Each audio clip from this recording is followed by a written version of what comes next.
평소수학이 사교육에서 인기가 있을 수 있었던 건 결국엔 그게 결과로 드러났기 때문에 오래 걸리더라도 생각을 하면서 하나하나 경험을 쌓아가는 게 나중에 본 게임에서 빛을 발한다. 꼭 좋아하지 않더라도 생각하는 것을 귀찮아하지 않고 어려운 것을 맞닥뜨렸을 때 포기하려고 하지 않고 어떻게든 하려고 하고 그런 정서가 잘 발달되어 있는 아이가 수학을 잘할 가능성이 높다라고 저는 보고 있어요. 여기까지는 아마 평균 이상 이 정도 되는 아이들의 공통점인 것 같고요.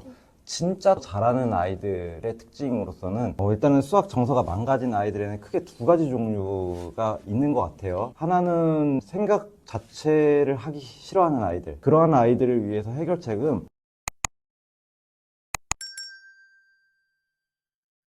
지금 생각하는 수학이라는 그 키워드가 핫한 것 같아요. 생각하는 수학에 대해서 본질적인 이야기를 깊이 나눠주실 분이 계셔서 저희 채널에 모셨습니다. 안녕하세요. 저는 윈드에듀라는 교육 사업을 하고 있는 이승규라고 합니다. 원래는 금융권에서 일을 하고 있었는데요. 아이들을 가르치다 보니까 교육 쪽에서 제가 할 수 있는 일이 있겠다. 교육의 방향을 사람들과 나누고 싶어서 윈드에듀라는 기업을 설립하고 여러 가지 교육 콘텐츠를 만드는 사업을 하고 있습니다. 네, 보니까 과학고 나오셨더라고요. 네. 그럼 수학을 전공하신 건가요? 제가 대학교를 입학할 때에는 생명과학, BT가 이제 막 엄청 붐이 일을 네. 때여서 생명과학과를 진학을 했었는데요. 네. 원래 고등학교 때부터 수학을 좋아했었고 수학에 대한 갈급함이 좀 많았어가지고 수학과를 복수 전공하고 다시 석사는 수학과를 받고 네. 생각하며 공부하는 초등수학이라는 기초연산 A와 B가 나왔나요? 네, 이제 B는 이제 다음 주에 이제 시중에서 판매가 될 것 같고요. 이 방송이 나갈 때쯤에는 네. B가 확실히 나가 있을 것 같네요. 그렇군요. 네. 수학을 잘하는 아빠를 둔 우리 자녀분들은 수학을 잘할 것 같은데 그 잘하는 아이들은 수학이 타고난 아빠를 둬야 잘하는 거 아닌가요? 일단은 저희 아이들이 지금 초등학교 4학년, 3학년인데 수학적인 재능이 있는지 없는지는 아직은 모르겠는데 제가 절대 하지 않는 거는 틀려서 혼내는 거. 저희 아이뿐만 아니라 제가 가르치는 아이들 모두에게 풀었는데 틀린 거에 대해서 지적할 때는 굉장히 조심하면서 얘기를 해요. 아이들이 푸는 과정에 개입하려고 하지 않아요. 아이가 틀린 걸 분명히 보고 계시는데도 지적하거나 개입을 안 하신다는 말씀이세요? 네. 틀린 것뿐만 아니라 저희 어른의 입장에서 봤을 때는 이 문제의 의도는 이런 거니까 이렇게 풀면 더 효율적이야. 보이잖아요. 네, 보이죠. 분명히 그 단원에서 그거를 연습하라고 낸 문제인데도 아이가 뭐 예를 들어서 저학년 방식으로 계속 풀다던가 소위 노가다를 하면서 푼다고 하더라도 절대 개입을 하지 않으려고 노력을 해요. 그러니까 아이들에게 이 문제를 내가 어떠한 식으로든 풀 수 있다는 자신감을 심어주는 게 중요하다고 생각하기 때문에 조심하면서 아이들을 가르치고 있습니다. 그러면 그렇게 보시고 나서 나중에 조금 더 효율적인 방법을 알려주시나요? 최대한 저는 아이에게 안 가르쳐 주려고 하고 있어요. 저희 아이들은 아빠가 가르치는 사람임에도 불구하고 제 설명을 거의 못 들어요. 스스로 제가 쓴 개념들을 읽고 공부하게 하고요. 틀린 것들도 웬만하면 스스로 찾아서 연습을 하게 하고요. 그래도 해결이 안 되는 경우에는 아빠를 기다리는데 그렇다고 아빠가 바로 오자마자 설명해 주는 게 아니라 아이에게 틀린 거를 저한테 설명하게 시켜요.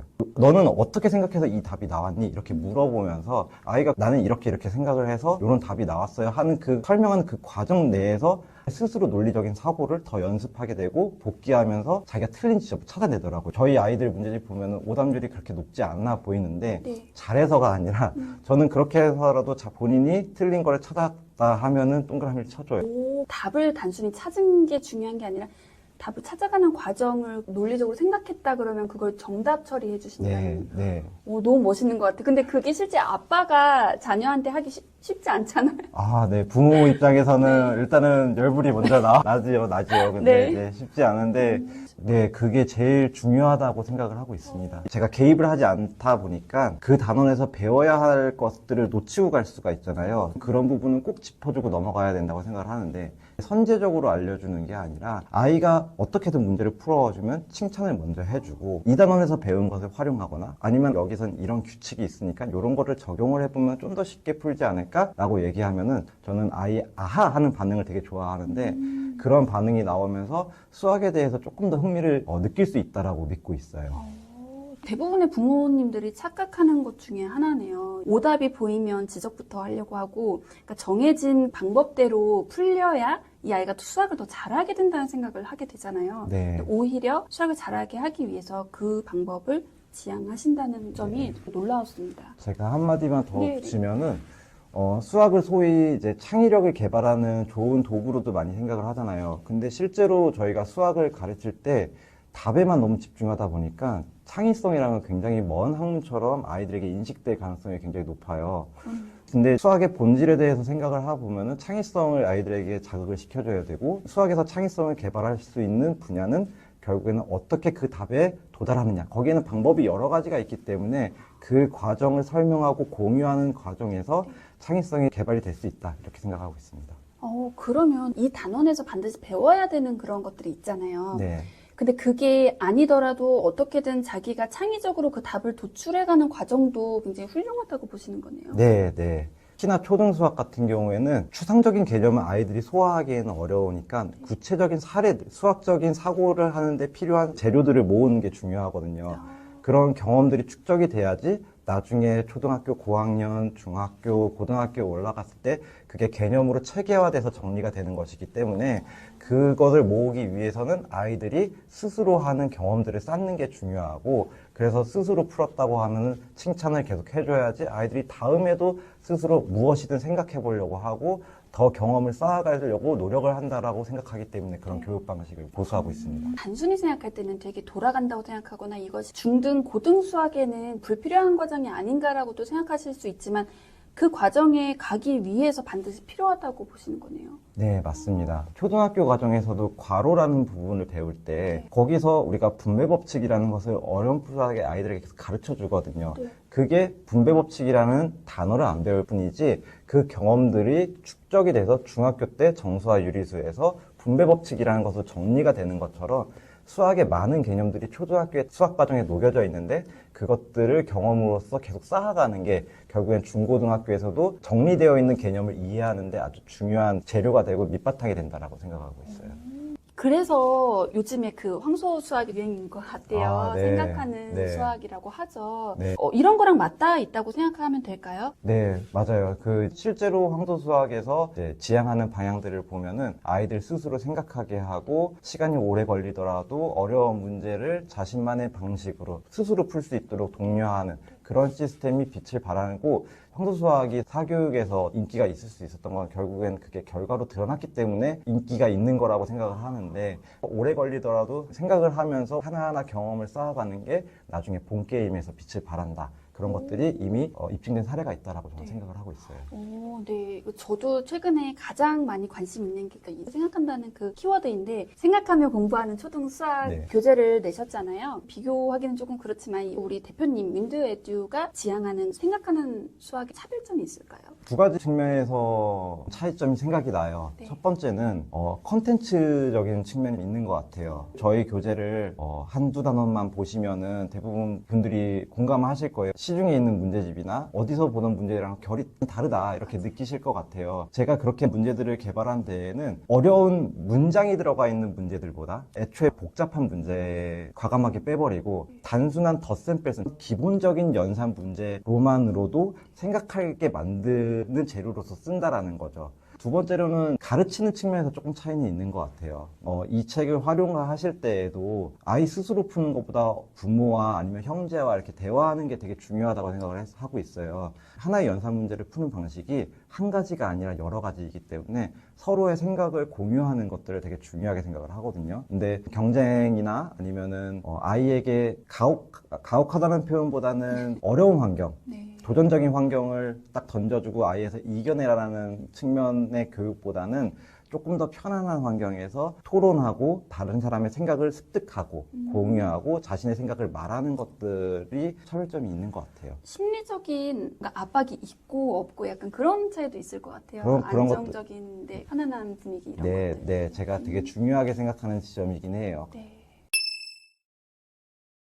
수분해에 대해서 나오잖아요. 뭐 곱셈이든 뭐 덧셈이든 나눗셈이든 이런 것들이 나오면 저희는 이제 먼저 그 세로셈으로부터 적잖아요. 네. 되게 기계적으로 적는데 왜 우리는 이렇게 세로셈에 익숙하고 또 세로셈으로 하지 말고 먼저 이렇게 풀어서 분해하는 거를 강조하시는 이유가 뭔지 궁금하거든요. 세로셈이 대중적으로 쓰일 수밖에 없는 태생적인 이유는 있는 것 같아요. 저희가 십진법을 쓰는 이유가 숫자의 위치만으로도 이 숫자가 의미하는 수의 크기를 가늠할 수 있잖아요. 34 하면은 3이라는 숫자는 30을 의미하는 거예요. 십진법이라는 게 그렇기 때문에 역사적으로 쓰임을 받고 있는 건데, 이 십진법에 가장 최적화된 계산 방법이 세로셈이라고 보시면 돼요. 세로로 자리를 딱 맞춰서 연산을 하면은 이 수가 어떤 수이든 상관없이 효율적으로 정확하게 계산할 수 있기 때문에 세로셈이 익숙할 수밖에 없을 것 같아요. 그럼에도 불구하고 제가 문제집에서도 그렇고 교육을 할 때에도 수분해를 해라, 가로셈을 해라 이렇게 강조를 하는 이유는 수에 대해서 다양한 시각을 아이들에게 가르쳐주고 싶어서 그런 거예요. 가로셈으로 하면은 방법이 한 가지가 아니에요. 세로셈으로 하면 정해져 있는 규칙이 있잖아요. 그러니까 효율적인 거고요. 가로셈은 방법이 다양해요. 이 아이, 저 아이가 푸는 방법이 다양할 수밖에 없고요. 한 아이가 이 문제를 풀더라도 다양한 방법을 생각할 수 있고, 그 경험을 통해서 수가 다양하게 분해될 수 있다는 가능성을 한 문제를 풀 때 다양한 방법들이 존재할 수 있다는 것들도 인식을 할 수 있고요. 이런 다양성을 인지를 하는 게 굉장히 중요하다고 생각을 해요. 왜냐면은 나중에 아이들이 4, 5학년 가면은 어려워하는 파트가 분수잖아요. 혹은 약수, 배수 같은 데 보면은 그냥 일단 나누라고 하죠. 공약수를 찾으라고 하죠. 네. 근데 공약수는 한 가지가 아니라 답이 여러 가지잖아요. 그 안에서 갑자기 찾으라고 하면 아이들이 어려워하는데, 어렸을 때부터 다양한 가능성이 존재한다는 것을 인지하고 어떠한 분해 방법이 유용한지를 인지한 상황에서 이 문제를 바라보기 시작하면은 좀 더 효율적으로 문제에 접근할 수가 있어요. 98 더하기 27이라는 수를 계산하는 방법에 대해서 생각을 해볼게요. 저희가 세로셈으로 계산을 하면은 이렇게 98과 27을 자릿수를 맞춰서 배열을 한 다음에 1의 자릿수부터 먼저 계산하고 바닥 올림이 있으면 위에다가 쓰고 얘네들을 다시 1 더하기 9 더하기 2에서 12 이렇게 쓰면은 정확한 답이 나오게 되겠죠. 아마 세로셈으로 계산했을 때 이 방법 외에 다른 방법으로 계산하는 분들은 많지 않을 거예요. 거의 그렇게 하죠. 근데 가로셈으로 계산하는 경우에는 조금 얘기가 달라요. 다양한 방법들이 존재할 수 있거든요. 그리고 이 과정을 통해서 저희가 수 분해를 배울 수가 있는데요. 98 더하기 27을 가로로 쓰기 시작하면은 일단은 익숙치 않은 아이들에게는 되게 당황스러워요. 직관적으로 어디부터 먼저 더해야 될지 보이지가 않으니까.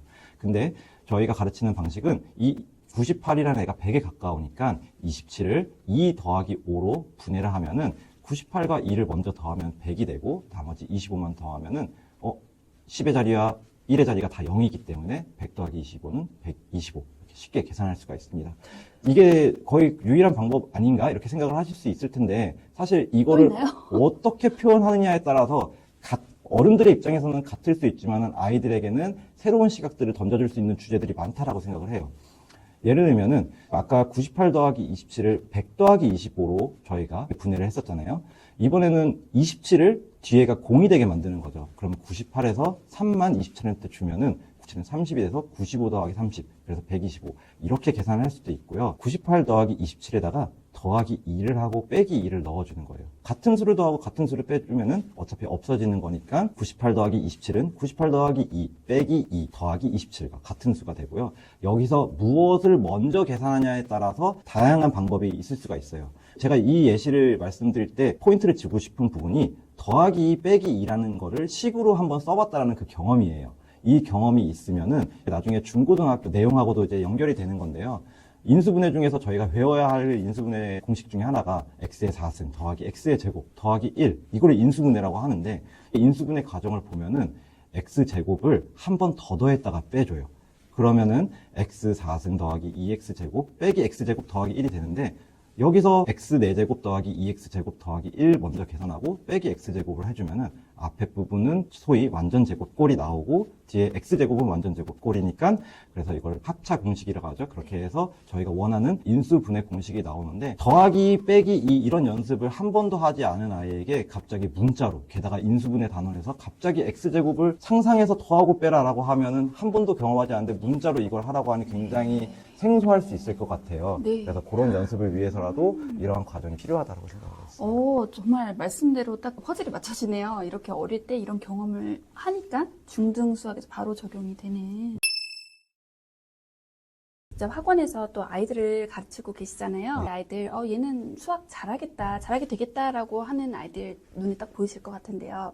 그런 아이들이 보이는 어떤 특징이 궁금하고요. 또 그렇게 되려면 또 어떤 게 중요한지도 궁금하거든요. 첫 번째로 정서가 되게 중요한 것 같아요. 그러니까 많이들 얘기하시는 부분이에요. 수학 정서가 좋은 아이들이 뭐 가능성이 굉장히 높을 수밖에 없겠죠. 근데 정서를 얘기할 때 제가 더 얘기를 하고 싶은 부분이, 정서라고 하면 일단 수학을 좋아해야 된다라고 많이들 생각을 하시잖아요. 아닌가요? 좀 더 구체적이랄까 좀 다른 측면에서 얘기를 하고 싶은 게, 사실 수학이라는 게 축구, 농구, 운동에 비하면은 재미있을 수가 없죠, 아이들에게. 그러니까요. 그런 재밌다라는 측면에서 정서보다는 어려운 문제를 이제 맞닥뜨렸을 때 도전하려는 정서를 만들어주는 게 되게 중요하다고 생각을 해요. 수학이라는 게 논리를 키우는 학문이라고 생각을 하시니까 수학 교육에 많이들 관심을 가져주시는 거잖아요. 논리라는 것은 결국엔 생각하는 힘이고요. 생각을 안 하려고 하는 이유는 생각해봤더니 별로 효용이 없고 생각해도 문제가 안 풀리고 그런 경험들이 축적이 되다 보니까 나는 생각하기 싫어. 이러면은 저는 수학이란 단어도 좀 붙이기 좀 민망하긴 한데 공부 정서, 수학 정서가 무너졌다라고 보는데, 꼭 좋아하지 않더라도 생각하는 것을 귀찮아하지 않고 어려운 것을 맞닥뜨렸을 때 포기하려고 하지 않고 어떻게든 하려고 하고, 그런 정서가 잘 발달되어 있는 아이가 수학을 잘할 가능성이 높다라고 저는 보고 있어요. 여기까지는 아마 평균 이상 뭐 이 정도 되는 아이들의 공통점인 것 같고요. 진짜 잘하는 아이들의 특징으로서는 문제를 바라볼 때 그 문제의 구조를 정확하게 캐치하는 애들이 있어요. 근데 그게 이제 문해력과는 결이 달라요. 그러니까 어려운 문제를 봤을 때에도 이거를 작은 문제로 일단 쪼개는 능력들이 보이는 애들이 있어요. 어머님도 이런 질문 많이 했을 거예요. 이 문제 왜 못 풀었어? 어디까지 해봤는데? 그랬을 때 스스로 문제를 쪼개본 아이들은 엄마 나 여기까지는 해봤어요. 선생님 저 여기까지는 해봤어요. 근데 여기서는 막혀서 못했어요 라고 얘기하는 애들은 수학을 잘할 가능성이 높다라고 봐요.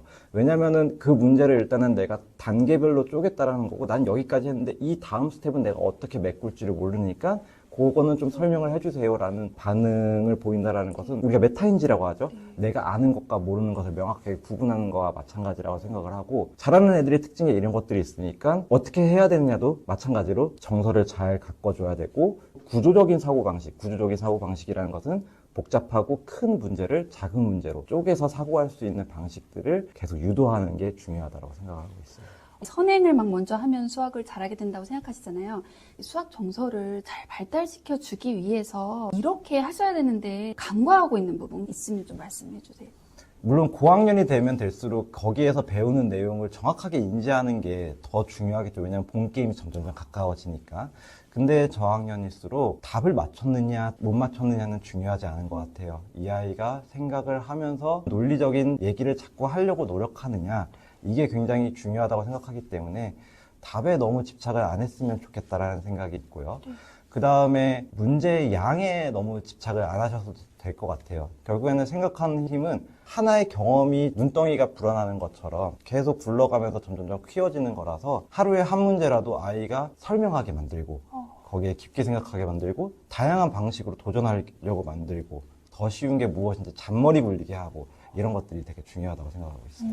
네. 정서 얘기 다음으로 제가 중요하게 생각을 하는 게 경험을 축적하라는 거예요. 정서도 결국에 이제 좋은 경험들이 축적이 되면 좋은 정서로 발달하는 것처럼, 수학적인 개념, 추상적인 개념들도 시각적이고 구체적인 경험들이 쌓이고 쌓여서 우리가 3이라는 아라비안 숫자만 보고도 물건 3개가 있다는 걸 인지를 하잖아요. 부모님들이 가정에서 키워줄 수 있는 그런 방법들이 있을까요? 요즘 쿠팡에서 많이 물건들 사시잖아요. 네. 그리고 아이랑도 많이 보실 수 있는 경험이 있을 것 같아요. 그런 경우에도 똑같은 물건이 반복이 되는데, 이거는 10개에 얼마네? 너 용돈은 얼만데? 어떻게 사는 게 더 돈을 아낄까? 이런 것들도 하나의 좋은 사례인 것 같고요. 뭐 같이 여행 가실 때 지도 하나 띄워놓고 휴게소 한번 들릴 때 우리 요만큼 왔는데 지금 1시간 걸렸어. 그럼 얼만큼 더 남았을까? 예상 도착 시간 같은 거 우리 한번 맞추게 해볼까? 그런 것들도 저는 재밌게 했었어요. 예상이기 때문에 틀려도 아무도 부담을 안 갖거든요. 네, 시험 문제 아니니까. 그러니까요. 예. 그리고 같이 하다 보니까 또 어느 정도의 경쟁이 들어가면서 내가 이걸 더 정확하게 맞추기 위해서 생각을 하게 되고요. 그 과정에서 거리, 속도, 시간에 대한 개념들도 명시적으로 우리가 거속시라고 얘기 안 해도 아이들이 그런 개념들을 숙달할 수 있는 좋은 기회라고 생각을 하고 있어요. 이런 실생활에서의 경험이 수학적인 사고방식에 도움이 된다는 건 되게 다양한 사례가 있는데, 미국에서는 준수리 1학년부터 배워요. 미국 아이들이 우리나라 아이들보다 수학을 더 잘해서 그런 거는 아니겠죠. 그럼에도 불구하고 아이들이 1학년부터 분수를 배울 수 있는 것은 분수라는 쿼터, 뭐 하프 이런 단어들이 일상 용어로 쓰이잖아요. 쿼터는 당연히 쿼터 하면 4분의 1 의미하는 거고 투 쿼터 하면은 그것도 이제 하프하고 똑같은 거고요. 사실 투 쿼터가 하프랑 똑같다라는 그거는 어릴 때부터 쓰는 단어니까 아이들이 4분의 2와 2분의 1이 똑같은 개념이라는 것들을 굳이 아주 큰 숫자의 분수를 다양하게 보지 않아도 일상 용어에서 자주 썼기 때문에 분수를 아주 어릴 때부터 배울 수 있는 토대가 되는 것 같아요. 실생활에서 얼마나 경험했느냐가 이 아이가 그거를 먼저 배워도 되겠다라는 것도 결정할 수 있는 굉장히 중요한 요소네요. 매일매일 아이들과 학습하는 환경에서 어떤 것들에 초점을 맞춰야 되는지 좀 더 말씀을 드리면 제가 누누이 반복해서 말씀드려 좀 지겨울 수 있겠지만은 계속해서 아이에게 설명을 하라. 이런 것들을 요구하는 게 되게 중요하다고 생각을 해요. 너가 설명을 해봐라. 네, 맞아요. 설명을 하는 걸 통해서 아이가 논리적으로 생각할 수밖에 없고요. 좀 더 능숙한 아이 같은 경우에는 어릴 때부터 풀이 쓰는 게 이제 가능하겠죠. 근데 저는 어머님들께서 정리되어 있는 풀이를 강요하는 거는 아이의 상황을 보면서 지도를 해주셨으면 좋겠는 게. 풀이 중요하다 그러면 또 네. 풀이해라 이렇게 또 하실 수도 있어요. 네. 근데 이제 제가 설명을 할 때 글을 써라는 것도 아니고요. 풀이를 쓸 때에도 정리된 식을 쓰라고 하는 것도 아니고요. 예시를 너가 만들어봐. 그림으로 표현을 해봐. 글은 아이들에게 좀 어려울 수 있어요. 이렇게 정리되어 있는 글로 쓰는 게 뛰어난 아이 몇몇만 할 수 있을 텐데 보편적인 아이들에게 적용이 가능한 거는 예시를 들어서 나의 생각을 드러내는 방법을 그림으로 예쁜 그림이 아니라 이 그림 하나로서 글이 필요 없는 설명을 하는 것도 굉장히 중요한 능력이거든요. 가장 좋은 공부법은 창조를 하는 문제를 만드는 거다라고 얘기를 하시잖아요. 근데 예시를 만드는 게 사실 하나의 문제를 만드는 거예요. 내가 문제를 예시를 하나 만들 수 있다는 거는 그 문제를 명확하게 다 습득하고 이해를 했기 때문에 만들 수 있다는 말씀이시죠? 네, 맞아요. 네. 그리고 어머님들이 루틴한 게 있을 거예요. 디딤돌을 풀렸으면은 네. 심화 문제 하나, 유형 문제집, 심화 문제집 제가 말씀드리는 건 일단은 한 권이라도 제대로 봐라. 그리고 회독을 해라. 반복해서 봐라. 그러니까 우리 아이가 버거운데 그걸 다 보는데 너무 매몰되지 마시고 조금 어려운 게 있으면은 그거를 다시 보고 여러 번 보는 회독 공부에 조금 더 초점을 맞추셨으면 좋을 것 같아요. 수학이 싫어라고 하는 그런 말이 이제 저도 저희 집에서 자주 들리는데 수학 정서가 망가진 아이들은 어떤 좀 특징이 있고 그 아이들 그래도 놓고 갈 수 없잖아요. 지금이라도 나아지게 할 수 있는 그런 방법들이 있을까요? 일단은 수학 정서가 망가진 아이들에는 크게 두 가지 종류가 있는 것 같아요. 하나는 생각 자체를 하기 싫어하는 아이들. 생각을 해봤더니 생각해도 문제는 안 풀리더라. 해도 소용이 없더라. 첫 번째로는 너무 지나친 선행을 통해서 누군가가 배워야 할 내용들을 정리해줬을 가능성이 크고요. 그리고 이 아이는 그러한 걸 수동적으로 받아들이는데 익숙한 아이인 경우에도 수학 정서가 망가진 경우들이 보여요. 대충 빨리 풀려고 하는 경향들이 좀 보이거든요. 그래서 두 개가 수학 정서가 망가졌다는 공통점은 있지만 조금 성향은 좀 다른 것 같아요. 그러한 아이들을 위해서 해결책은 결국엔 다시 생각하는 힘을 길러줘야 된다는 게 될 것 같아요. 생각하는 것에 대한 효능감을 다시 불러일으켜야 될 것 같고요. 이 아이가 내가 생각해봤더니 되네. 생각해봤더니 문제가 풀리네. 이러한 경험들을 축적시켜줘야 되는 것 같아요. 그러려면은 시간이 오래 걸려도 풀 수 있는 문제들을 자꾸 던져줘야 돼요. 그러니까 저는 이런 아이들에게 결국 쉬운 문제를 던져주라는 얘기는 아니에요.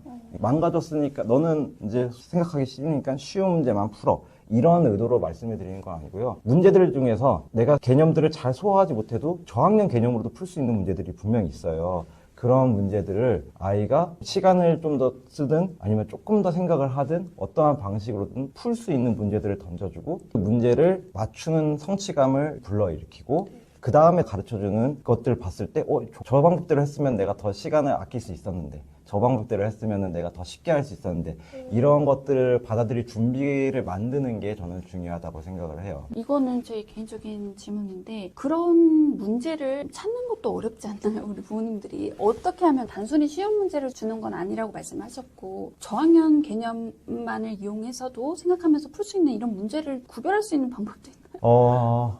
그걸 찾아내는 게 어려울 것 같아요. 맞아요. 네. 일단은 제일 쉬운 방법은 네네. 저희 문제집을 보시는 게 제일 쉬운 방법인 것 같아요. 제가 이걸 집필을 하면서 많이 고민을 했던 부분이 잘하는 애들을 위한 문제집은 사실 많다고 생각을 해요. 경시대용 문제들도 많고, 제가 문제를 이렇게 디자인할 때에도 모든 아이들에게 필요한 문제집을 만들려고 했거든요. 근데 모든 아이에게 필요하려면은 잘하는 아이한테도 도움이 되고 못하는 아이에게도 도움이 돼야 되거든요. 그러한 특성을 가지는 게 바로 앞에서 말씀드렸던 부분이에요. 저학년 개념으로도 풀 수 있는데 새로운 걸 또 생각해서 풀면 더 쉽게 풀리는 문제. 그래서 좀 민망하지만 저희 문제집을 보시면은 아이에게 일단 답을 맞추는 성취감도 느끼면서 새로운 것들을 가르칠 수 있겠다라는 것들의 사례들을 쌓으실 수 있을 것 같고요. 다른 문제집에도 이런 문제가 없는 건 아니거든요. 보이는 시각을 트일 수 있을 것 같아요. 이런 것들이 말씀하신 이런 문제구나라는 걸 볼 수 있는 눈이 생긴다는 말씀이시네요. 그리고 믿음이 가는 게 그러한 철학을 가지고 계셨기 때문에 이런 교재를 만드신 거잖아요. 네. 그렇기 때문에 그런 문제를 찾으려면 다른 데서 찾지 말고 여기서 찾아야 되는 게 맞네요. 네. 민망하다고 하셨지만 네. 그게 맞는 것 같아요. 마지막으로 질문 드릴게요. 이 초등 수학에서 가장 중요하게 생각하시는 것, 초등 자녀를 2명을 이제 키우고 계시잖아요. 자녀에게 가장 강조하시는 거 있다면 좀 말씀해 주세요. 아무래도 일단 초등 수학에서 제일 중요한 거라면 많은 분들이 동의하겠지만 연산이 정확해야 되겠죠. 근데 이제 연산이라고 했을 때 정확성만 우리가 생각하면은 거의 반을 잃는 거라고 생각을 해요. 연산에서 정확성뿐만 아니라 다양성이라고 하면 수분해와 수감각, 다양한 수분의 방법을 인지를 하고 있고 내가 그 수분의 방법들을 언제 적시적소에 활용할 수 있는지에 대한 연습이 좀 돼야 되겠다. 언제 활용할 수 있는지 내가 직감적으로 잘 알아차리는 게 저는 수감각의 큰 부분을 차지하고 있다고 생각을 해서 연산에서는 그냥 정확하게 하는 것뿐만 아니라 수분의 수감각을 키우는 데 많이 노력을 하셔야 되겠다는 생각을 하고 있고요. 아이에게 좀 더 욕심을 내서 한 단계 더 올려간다라고 하면은 설명하기 훈련을 꼭 시켜주는 게 좋을 것 같아요. 주어진 문제를 푸는 것보다 이것을 설명하는 것은 다양한 방식이 있을 수밖에 없기 때문에 다양성을 존중해 줄 수 있는 여지도, 그리고 설명하는 것은 모든 공부의 완결판이잖아요. 누군가에게 내가 알고 있는 것을 이해시키는 능력은 완벽한 이해가 없이는 할 수가 없는 거거든요. 그 과정을 통해서 조금 더 효과적으로 설명할 수 있는 방법이 무엇인지 머리를 계속 자극하는 것은 굉장히 중요한 공부법인 것 같아요. 이런 과정들이 부모가 수학에 대한 감각이 없고 수학을 잘 하지 못했어도 충분히 집에서 살펴봐 줄 수 있는 거죠? 네, 저는 그렇게 확신하고 있어요. 어떤 경우에는 어머님이 잘한다 못한다를 판단을 못하셔서 이 집에서는 못해요 라고 생각을 하실 수 있는데, 사실은 저희 아이들도 선생님들이 가르치는 것들을 받아오면은 우리 선생님 되게 열심히 해주시는 놀라울 때가 있어요. 네, 맞아요. 많은 분들이 공감하실 거예요. 전문적인 평가는 그분들에게 맡겨도 될 거라고 생각을 하고 있고요. 실제로 저도 아이들을 평가하는 건 많지 않아요. 그러니까 중요한 거는 아이에게 제가 마지막에 말씀드렸던 것처럼 설명하게 하고 것들에 대해서 긍정적인 반응을 계속 보여주려고 하고, 그리고 그것들을 꾸준하게 해가는 거, 가장 부모로서 해야 할 역할이 아닌가. 네, 말씀을 오늘 듣고 나니까 수학을 전공했거나 아니면 뭐 과학고를 나왔거나 이런 부모님 그런 거랑 상관없이 누구나 가정에서 아이에게 해줄 수 있는 부분이라는 생각이 들어서 자신감? 네, 그런 것들을 얻을 수 있었던 시간이었습니다. 부모님들이 선행에 대해서 굉장히 불안감을 가지고 계실 거예요. 저도 그 마음은 이해를 해요. 왜냐면은 실제로 이제 고등학생들을 가르치다 보면은 부족한 것을 채울 만한 시간이 별로 많지 않아요. 과목들도 워낙 늘어나고 내가 수학이 부족하면 수학을 메꿀 만한, 집중할 수 있을 만한 시간이 없어요. 그런 현실적인 문제 때문에 고민하시는 건 알겠어요. 근데 초등학교 때만은 그렇게 선행에 고민은 안 하셔도 돼요. 저는 보통 많은 실수들이 중학교 때 이루어진다고 생각을 해요. N번 반복한다 이렇게 하죠. 근데 중학교 개념을 N번 반복한다? 고등학교 개념을 N번 반복한다? 그거를 설명을 듣는 거를 N번 반복하면 그 아이가 알까요? 저는 그렇게 생각하지는 않아요. 한 번은 듣는 게 도움이 되겠죠. 나머지 과정은 아이가 스스로 정리할 수 있는 능력을 개발하는 게 중요하다고 생각해요.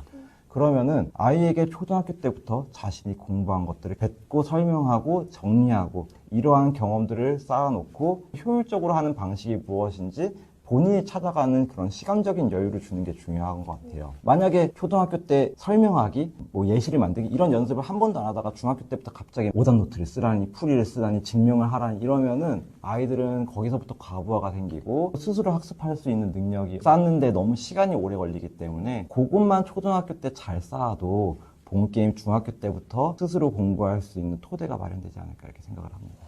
가장 중요한 거는 부모의 역할이 아이의 정서적인 지지라고 생각을 했을 때 수학의 교육도 맥락이 비슷한 것 같아요.